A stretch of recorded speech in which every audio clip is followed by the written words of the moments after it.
All right. Let's have ourselves an experience. All right. So the item that we have here is a French beer.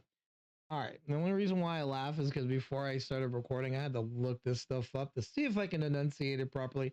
Didn't want to butcher it, but we will do our best, right? So from the brewery Dieu du Ciel, which translates to Sky God, this is their Solstice d'hiver, which also translates to winter solstice. This is going to be 10.2% alcohol by volume, and this is an unfiltered beer in 11.5 ounces. Let's see, bottle opener, bottle opener. I found one. All right, so let's go ahead and just kind of be real careful popping this open. Oh, by the way, this is a 2017. Uh, and we're recording this in January of 2025.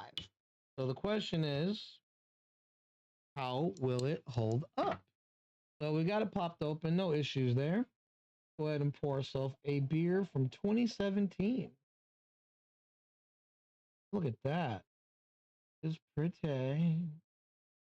Now let's just go ahead and let that sit for a second. Let you yourself a nice little takey looky at it. Nice good head on that. I'm a firm believer that when we have beer, a good head indicates quality, right? Because then that means everything in it is holding up, it's sticking together. And from 2017, that thing is just falling proper. It isn't like dissipating fast. Um, Smell it from here. It smells wonderful. Um, and we'll get right into that. But I just wanted to show you how it's just holding up. Looks fantastic. So let's just dive right on in and find out about this winter solstice. Ooh, that is malty.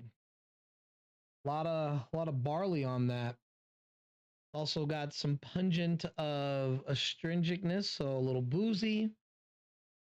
It's got wonderful hops notes going on, a little bit of that bitter plantish smell. It smells rural, farmy, very classic. Like if we think of an old beer, we think of it to be a certain fragrance, and that's what I'm getting here. But that barley, that malt, it's giving bread and giving nice like like crust right on the edges. That nice fresh baked um crust, and it smells wonderful. Not too sweet, not too bitter. Just smells like a really rich beer. Again, it gives it that rural fragrance. Lacing is wonderful. It's definitely just hanging on to the sides of the glass. You guys can see that lacing is nice. That is a great indication of quality. So let's dive right on in.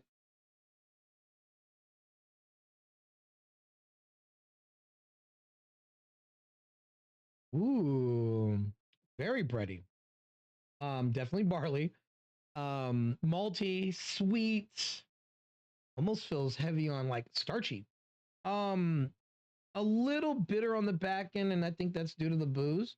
I think this is evened out very well. It's aged very well. It's not falling short of characteristics you would think in a barley. This is a barley wine, um, which is an acquired taste because it's very sharp and it's bitter notes. It's sometimes very heavy in the malt. It's definitely astringent, so be careful with that. That 10.2 is real sharp and present in the back and the roof of the mouth. It's giving you some of that like wet, like bread crust. It's giving you right there. Like if you're eating the crust and it seems dry, but it has some sort of like cooked flavoring, that's what we have here. There's really nothing else to this except for the fact that if I were to pull any spices out, I'm gonna go with like allspice. Like it's giving winter vibes. It's very cold outside. I need to have something to drink. This is a great beverage to have indoors during the colder climate. I feel like this would pair very well with like lamb, pork, not chicken. I don't think that chicken would like complement this, but I would definitely say lamb and pork would work very well with this. Now, of course, whatever you're going to eat and whatever you're going to drink is always going to win. But if you're trying to figure out what would you pair this beer with, if you had to pick one, I'd go lamb. I think it would work very well with the lamb. Lamb is a distinctive taste, right? And this has a distinctive taste. I think they would complement each other. Other than that, this is a really nice beer. It's a shame I sat on it for so long. We're talking 2017 all the way to 2025. And it's been in the cooler for quite some time. And I'm now just I kind of was shuffling around. I was like, hey. And right before we recorded, I looked at the year. I was like, oh my. So I think if you ever get anything from this brewery, you're in for a treat. I firmly believe that their techniques is very old school and you're going to love it, especially if you're a person who still drinks beer to this day, who loves worldly beers, and you're really trying to branch out and have this sort of etiquette with the love of beer. This is definitely one of those breweries you would want to always add into your arsenal.